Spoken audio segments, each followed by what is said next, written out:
morning, everybody in smoky California. I hope you have a safe place where you can breathe decent air.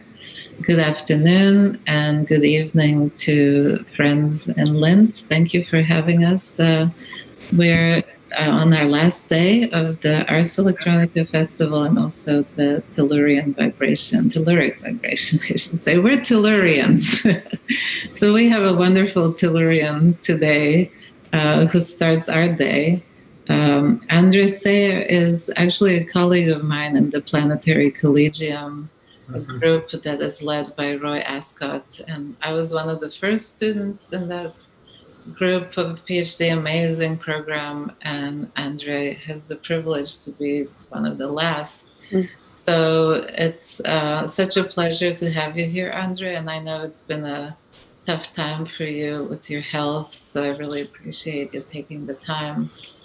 Your work has always been so fascinating to me, and the way you combine animals with digital technologies and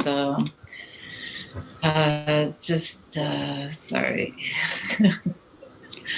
We have these strange Zoom moments where people appear and disappear. Ghost. Zoom ghost. A ghost, a human ghost, Paul Geluso, actually. So what I was saying is that I love your work with the wolves, and you're going to show us about the ox, and thinking about networks and the physicality and tangibility and the animal nature and how that can be further extended through technologies. So I'm very happy that we have audiences to get introduced to this work, because a lot of people are not familiar. And it seems like ages since I saw you in Portugal, but here we are in this strange time, and at least we can say hello and share this time with each other. So welcome. Definitely. Thank you so much, Victoria, for the wonderful introduction and the invitation to be a part of Telluric Vibrations.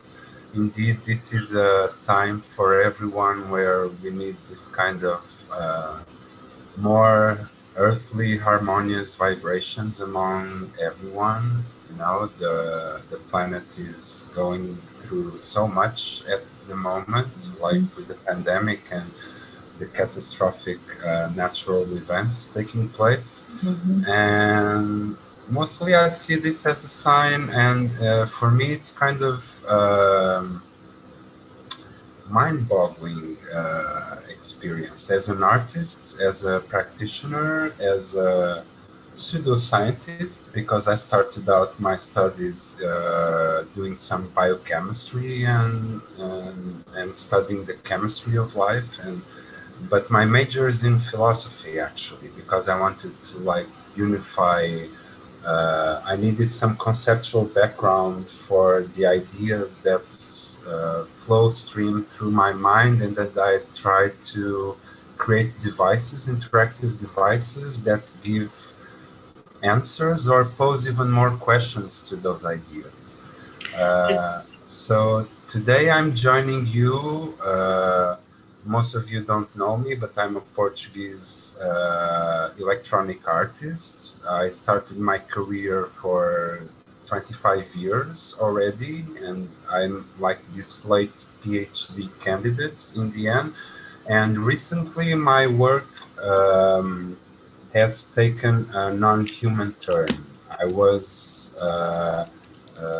very fascinated with computers at a tender age, starting with music, painting, sculpture, which led me to self-taught computation. And somehow computers have managed to unify all these topics that I was trying to focus upon.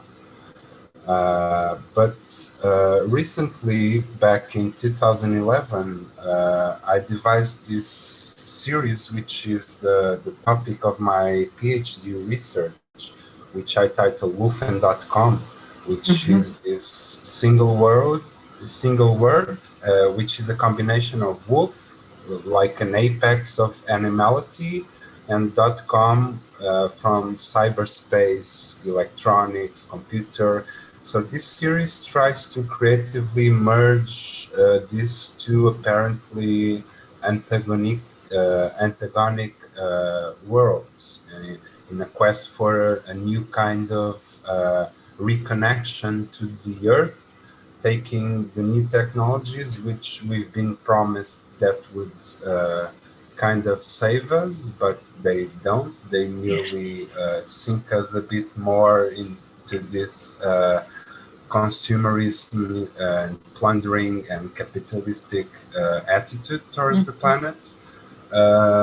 So this led me creatively to explore this kind of thematics, like exploring raw animality, working with live animals, with live plants, and working with myths, again, looking at myths with some new eyes.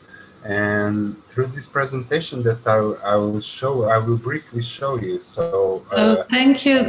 Before you get into the presentation, I just wanted to introduce to the audience Caitlin Bryson, whose work very much is about that, combining the natural world with fungi and tactility with trying to extend that into different types of networks. So she will be engaging you in a dialogue and bringing in the audience if there's any questions from the outside. And with that, we can actually start with your presentation, so we have some time for a dialogue. Okay, thank you very much, Victoria. Welcome so warmly. I will try to share the screen with you. Okay, share computer sound.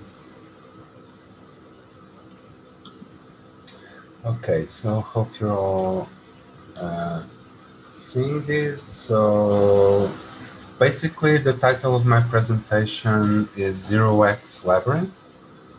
Zero X Labyrinth is a title of a piece in this series I was describing, Wolfen.com, which is my current research inquiry interest. And Zero X Labyrinth has many readings, but in the end is about going back to the Minotaur myth and going back to the labyrinth structure as a structure which is so ancient and a structure, in my view, that merges time and space in a brilliant way since at least 10,000 years ago. So one of the first human products of engineering that confuses time and space, and also one of the first bridges with the underworld. So we are looking at labyrinths. There was a scholar called Kareli Kereni, and he wrote extensively about labyrinths. He's one of the most well-known scholars about ancient mythology, and particular Greek myths. And there's a beautiful quote by him that I will get on later on during the presentation, where he actually connects labyrinths as this bridge that humans built in the physical space of the planet in order to engage with the underworld, the raw energies of flows that gather through the earth. This kind of telluric, deep telluric vibrations. Zero X Labyrinth can also be read as Ox Labyrinth, which is like the ox from the Minotaur myth, or minus oxus, and can also be read as 01. So this kind of electronic piece device where we can engage into this myth again, this time with electronic means. So this is a bit what the piece looks like. In the end, it's going to be very frustrating for people that were expecting some photorealistic high-end piece, but I tend to micromanage artistically all the development aspects of my work, and I really like to code and create the work from scratch, from zero. And basically I work at the structural level, And the work is like a VR piece done for a particular kind of helmet that I've built. I use this helmet as a mask that people wear in real life, and the helmet has this smartphone, and the smartphone runs the piece, and you can interact and get immersed in this kind of piece. So you wear a mask through this device, and through the device you get in touch with this immersive world. I'm not using any of the virtual reality current commercial platforms. I think they are engineered and created towards very specific, realistic depictions of what current gaming trends appear to be fond of, or particular capitalistic interests. And I tend to appreciate more going into another direction, which is really non-realistic direction, more abstract imagery and just conceptual imagery, like we're rediscovering this electronic world and seeing with some non-human eyes, instead of trying to recreate the external reality that humans are apparently used to. I'm trying to figure out different ways to interact with this kind of electronic systems and non-human systems, and try to create and devise programs and experiences for people to be engaged in.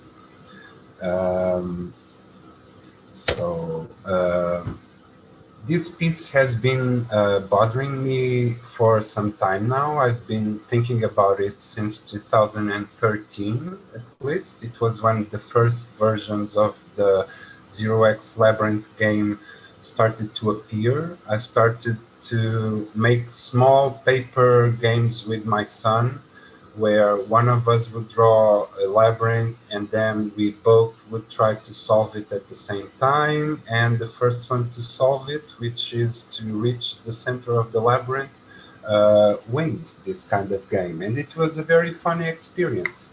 And I've been playing and mastering this kind of logic, and try to implement this kind of logic into this electronic piece.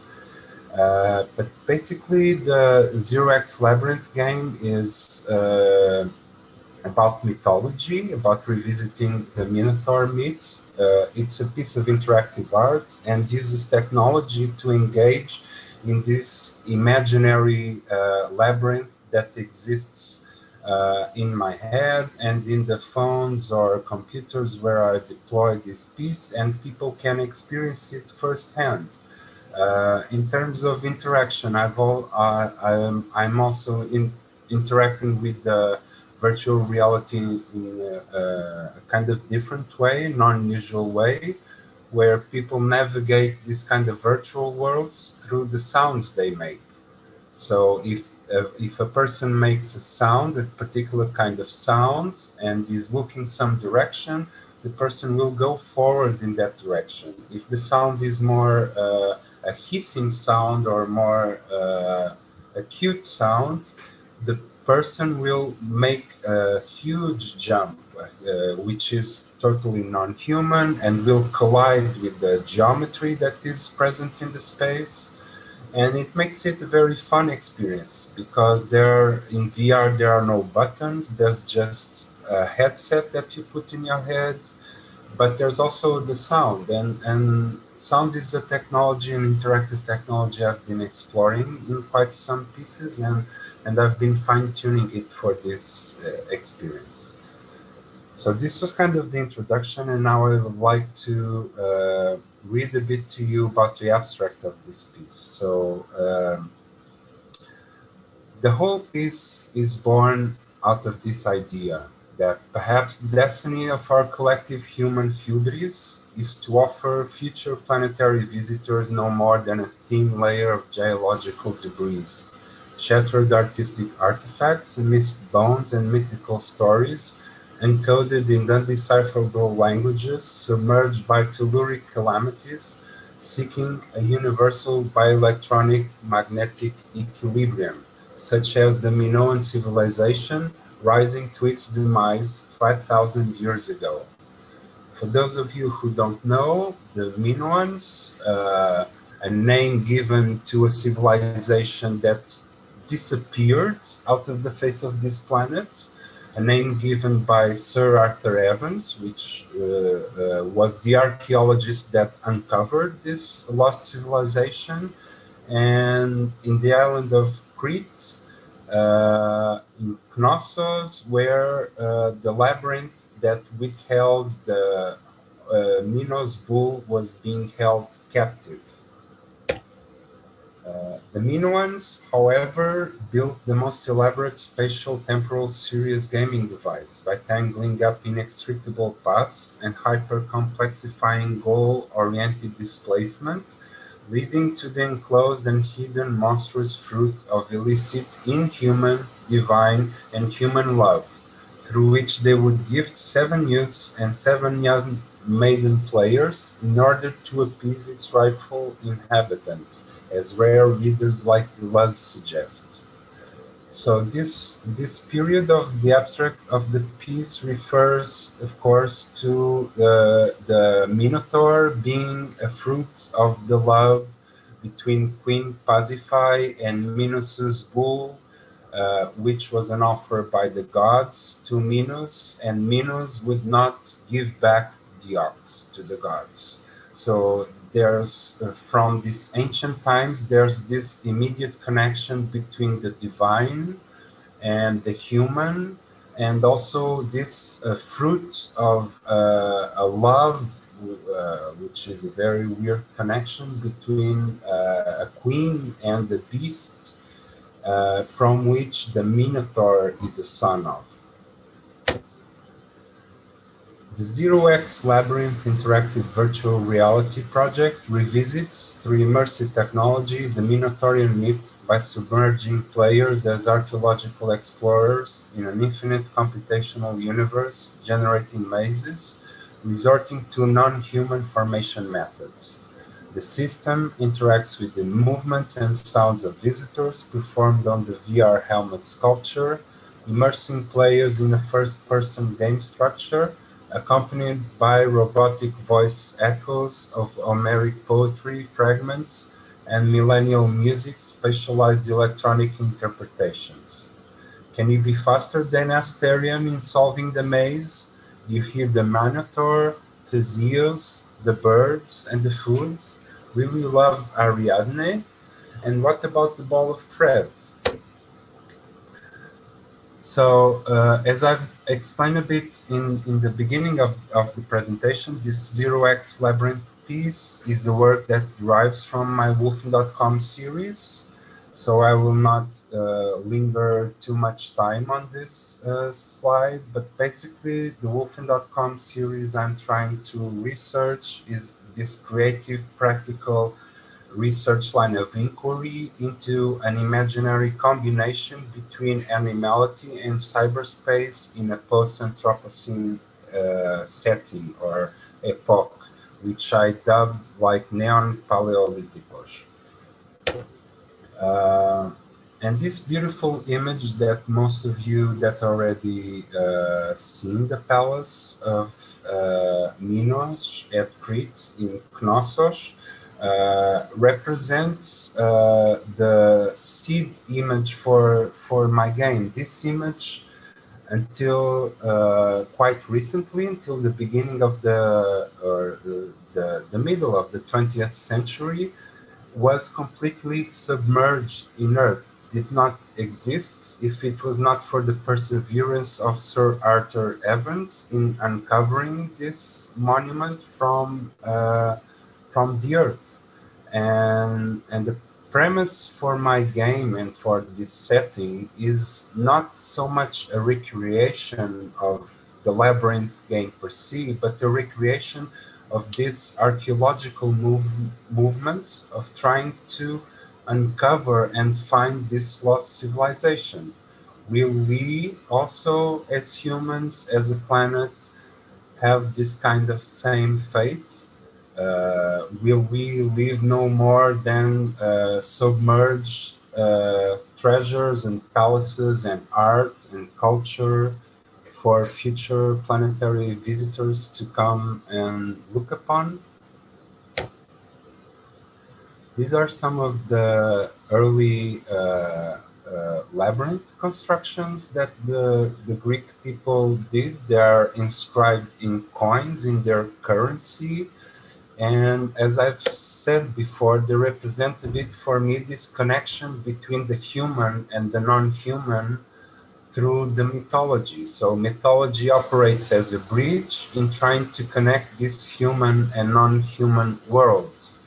And I've also been quite fascinated with studying the lives of ants and other animal species and trying to see what kind of connection these kind of animals resemble to this myth. Because as you know, ants also produce inextricable mazes, which are deep, intricable paths buried under the earth.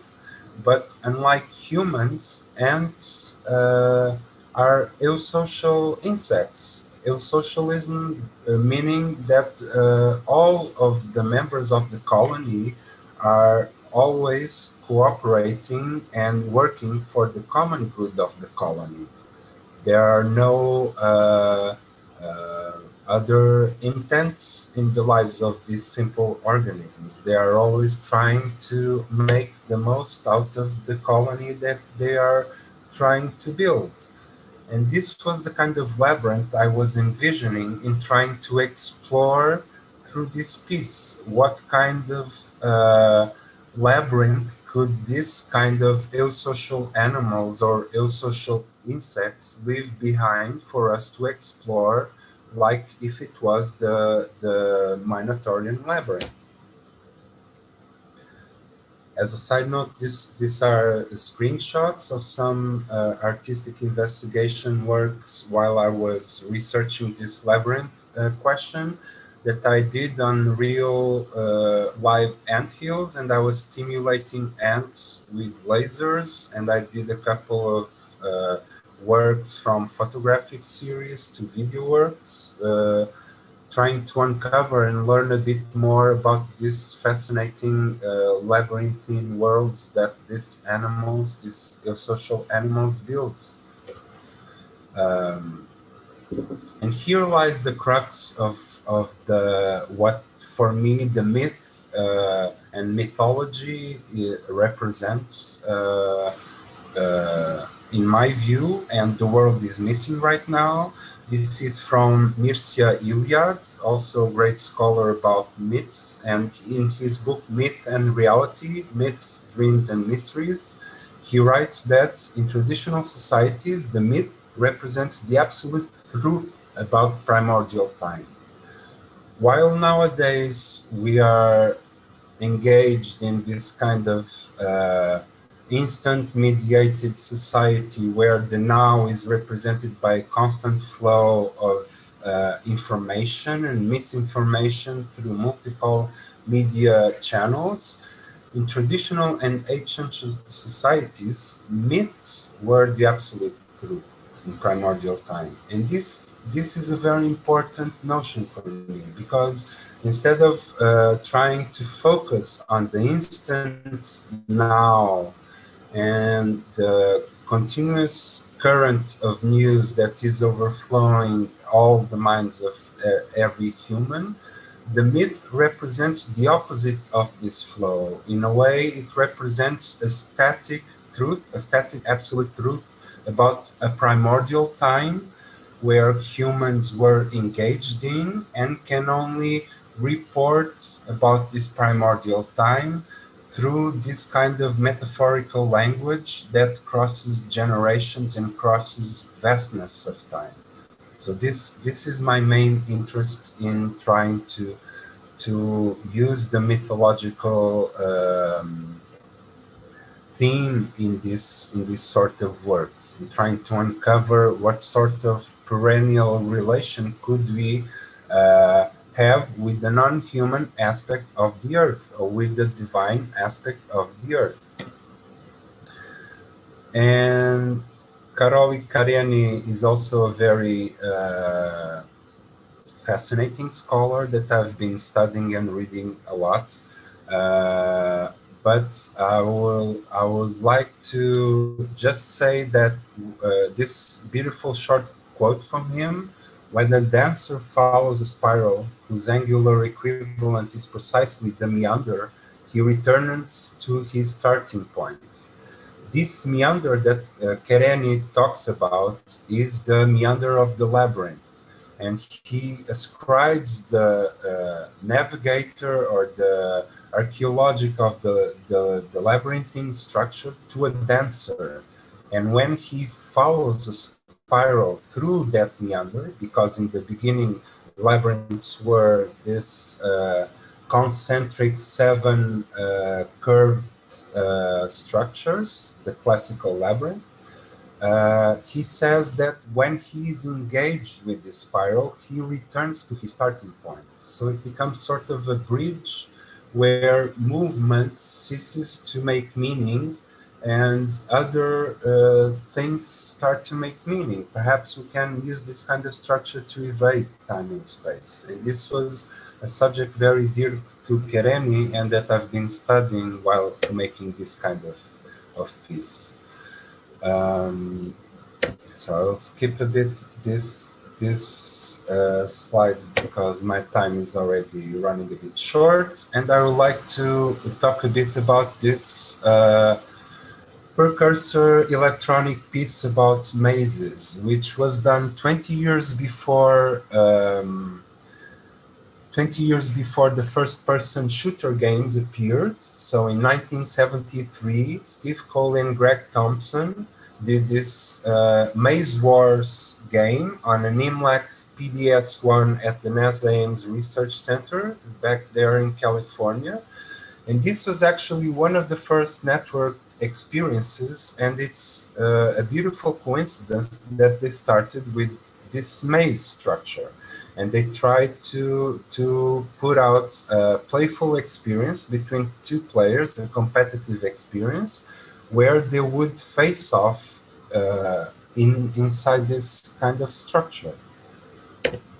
Then I was also studying a lot about Daedalus software, not Daedalus the architect of Minos' maze. Daedalus software is a software made by Walter D. Pullen, and it features a very thorough and extensive collection of maze algorithms, the most complex structure and collection of maze formation algorithms that I've found to this place. Almost every kind of mathematical formula is inside this software, and you can derive all sorts of beautiful mazes done with formulas which a lot of people and scientists have contributed to. And I've been studying also a lot about the formation of these patterns, and I've coined this kind of term which is called non-human labyrinths, which I've written already and published this paper last year in 2019, which is titled Non-Human Labyrinths, Roots and Additional Other Than Human Formation Methods. And in this image are the three main non-human methods that I've described. The first, here on the center, there's a lady interacting with the microphone, and she's playing my K-Dot Tilde video game, which was the first open labyrinth that I did, which is basically a pseudo-infinite space generated stochastically by the computer, and you navigate through it using the sound that you make in the microphone. So again, if you make a sound, you go forward. If you make a hissing sound, you jump and even fly. And the purpose of this open labyrinth is to try to find Kafka's Castle. It's inspired on the Kafka's book, The Castle. And as you know, the main character, Kay, is looking to start his job as a land surveyor.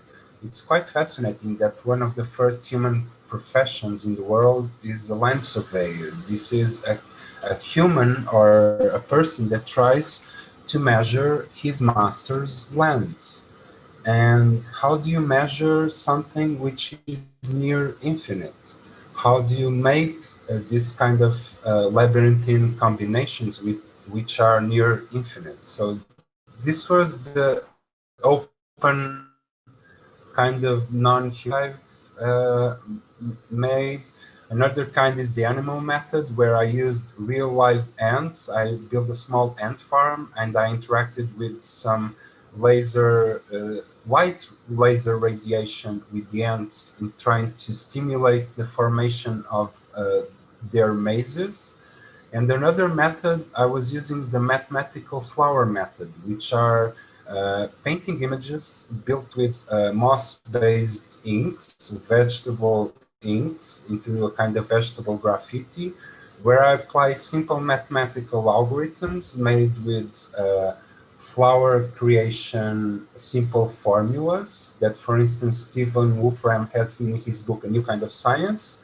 And I use those formulas to generate mathematical patterns, and then I paint with biological inks that grow or erode over time.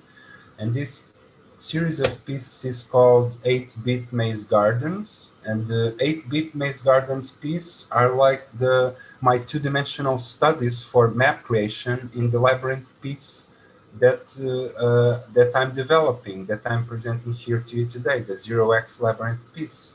So this is basically two-dimensional big studies that I have been doing with this kind of mathematical methods into creating this kind of structures and then painting them on real life walls or canvases using vegetable inks, and even in some building facades. So these are some of the works that I already done, and also some workshops where I lead some people, some young kids. I introduce them to labyrinths, and then we all improvise in the end and construct this kind of two-dimensional maps for them to engage in these funny games about labyrinths and trying to see which person reaches the center first and foremost. And it's a very nice experience to live with kids. This is another kind of seed images that I use for the formation of maps and textures inside the game. They are real photographic and kaleidoscopic images I take in nature or other places, and I use this kind of patterns as seeds or as maps to a game. So these become also the map, and then the player, each color of the pixel indicates a kind of element that is present in the labyrinth, and the player is then navigating through this image as if he was inside a giant maze.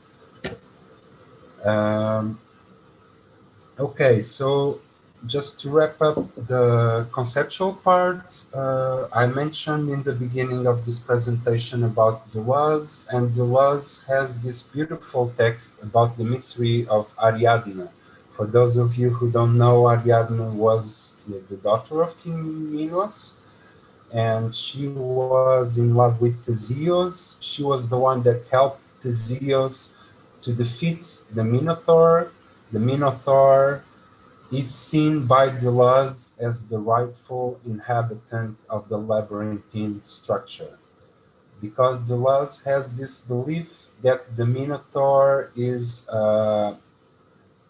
pure affirmation, unlike Theseus, whom is a sublime hero. And by being a sublime hero, Theseus is always carrying stuff.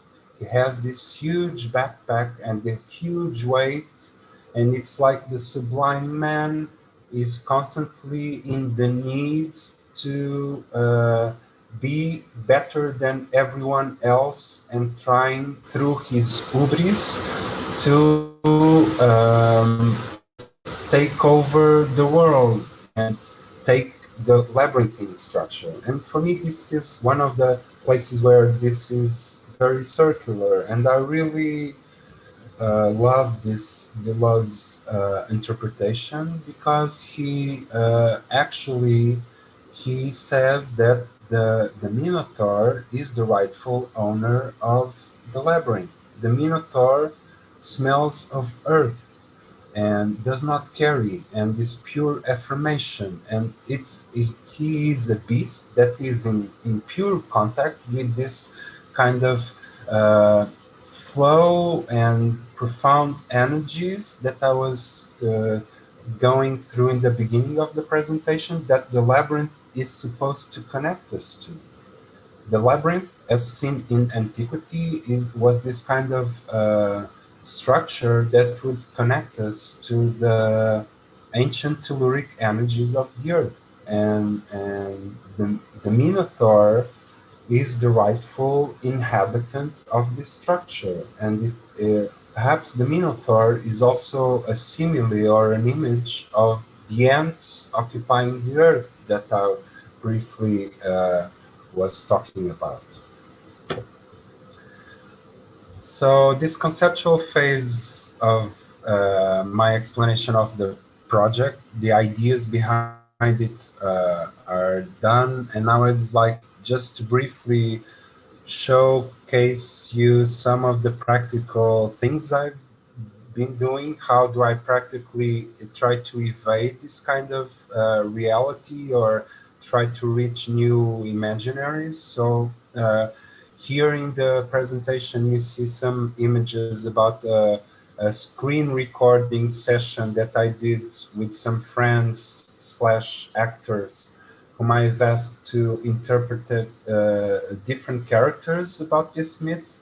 And I was fortunate enough to get some people to play some parts, and these people are digitized with the Kinect. I developed a 3D custom software where I record the point clouds of the people, and then I have short animations of these characters scattered throughout the Labyrinth game, and they do different kinds of stuff. This is a method that I devised in 2014 or 13, where I construct this kind of models and also sculptures. These are fabricated in a 3D printer. And so basically I take the Kinect, a point cloud, and then make sculptures of the sessions that I make. And here are some sculptures of the characters for the players of the Zero X Labyrinth game. So this is Ariadne in the big plane, and here you have Minos and Pacify, the Minotaur. This is Daedalus, this is Theseus, Ariadne, and these are a couple of dancers. They occupy the game space within the immersive piece. This was the first version of the VR helmets that I built. In this version, I was trying to do a network version from Theseus to the Minotaur. So each helmet has a phone, and people connect to the same network environment. But in this first version, things were not working really well, because it's very hard to do VR on a smartphone, on an Android smartphone, and you really must optimize all the characteristics. And I had some issues while playing back all the characters that were there. And these are some people using the first version of the piece, more again a detail.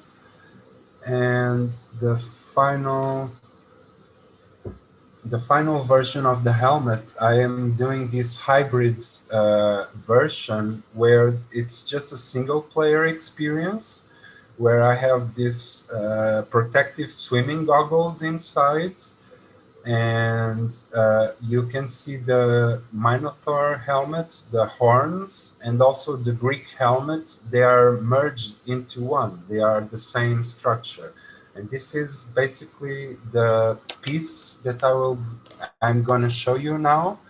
A video of 17 minutes. I will skip it because I think we don't have enough time, but I will start at the beginning.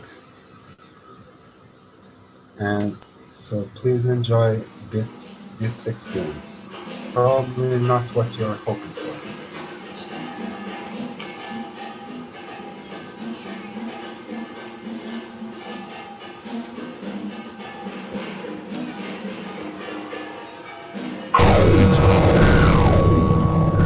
Arriving at Zero X Labyrinth version 009 Alpha 343 intro room. Zero X Labyrinth. Zero X Labyrinth. Welcome to Zero X Labyrinth. Look and talk to enter space. Look and talk to enter space.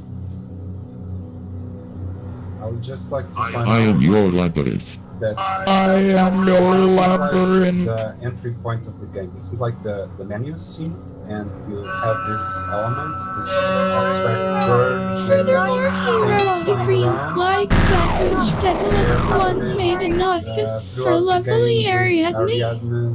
And Deleuze's voices. Here in there danced youths and maidens who mowed you, with their hands on one another's wrists. Pulse hexagon that is reacting. The maidens wore robes of light linen, either generated or inputted via the microphone. and the youths well-woven shirts that were slightly oiled. Some sound, the point of The view girls were goes crowned forward. with garlands, while the young men had daggers of gold that hung by silver baldricks. So Zero X Labyrinth dance room. the player entered the first scene. Zero X Labyrinth. The game is a dance scene. This is the dance that takes place before 7 young players and maidens are gifted to life. I guess this scene and are transported to the actual space. Furthermore, he wrote a green flag that which Deleuze once made a gnosis for lovely Ariadne. Here in there danced youths and maidens who mowed you, with their hands on one another's wrists. The maidens wore robes of light linen, and the youths well-woven shirts that were slightly oiled. The girls were crowned with garlands, while the young men had daggers of gold that hung by silver baldricks.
Two, one.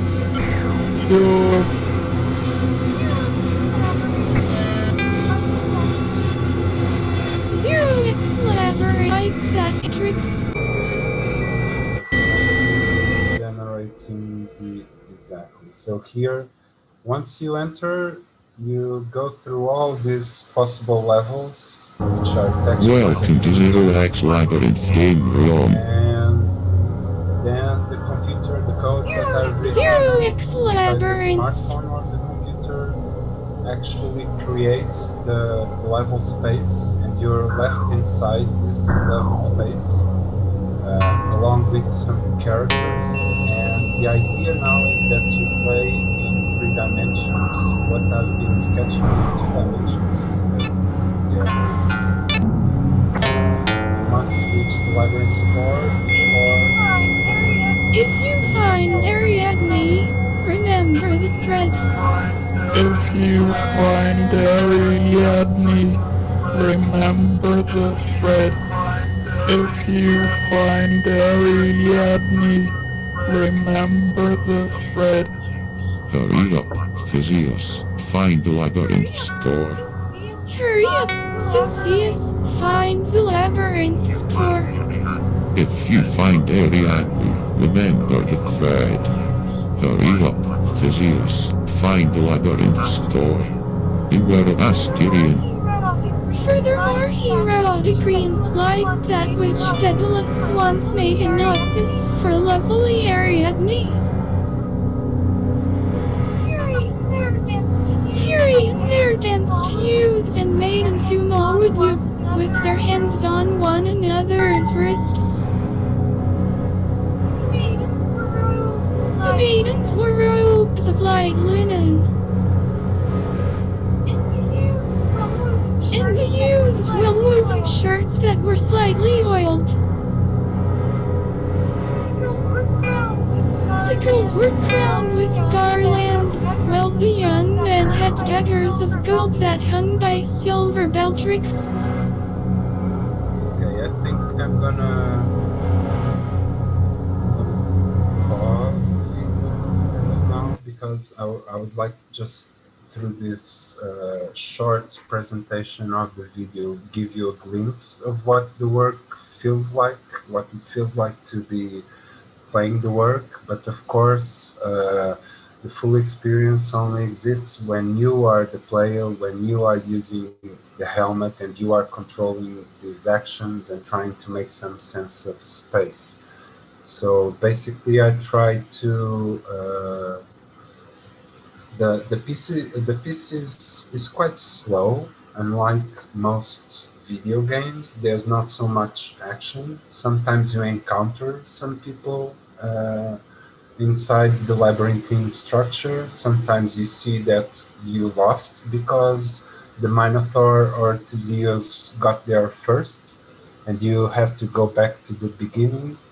And it becomes, for me at least, quite an interesting experience to get submerged and be immersed in this kind of environment. I have this also deep fascination with, for instance, Tarkovsky's movies and the slowness and the embodiment of what of the ideas that he tries to convey to the viewers. And throughout the making of this piece, which, as you see, is very structural and minimal in a way, and very unlike contemporary video games. But I really enjoyed this kind of direction, which is a direction, in my view, that goes towards abstraction, non-realism, and non-human modes of seeing, which is what I think we're all requiring in the in these Telluric vibration times. So thank you very much. This was my presentation. I hope you enjoyed it.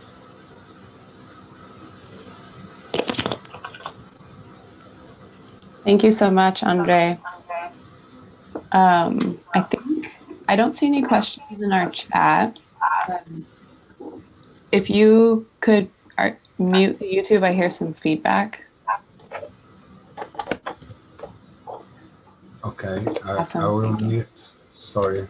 That's okay. I'll try to mute. I'm still a bit.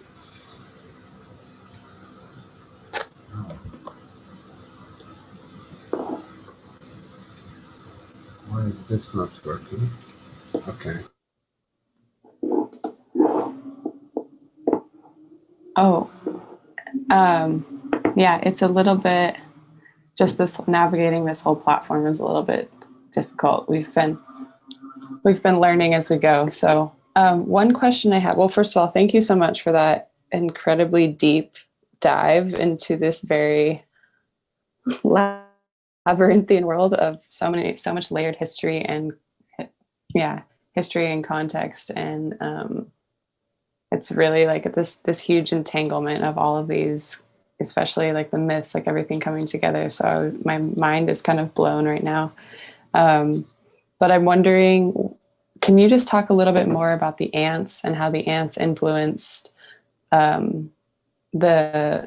their maze mentality influenced your work in these pieces? Because I'm interested in the multi-species interactions that you're working with, and also especially I really like those living labyrinths that you've made with the biotic materials. The big murals, those are incredible too. I think they really definitely speak to the infinite. But yeah, can you just talk a little bit more about the ants' influence on your work? Yeah. So in a way, I started looking at the non-human and looking at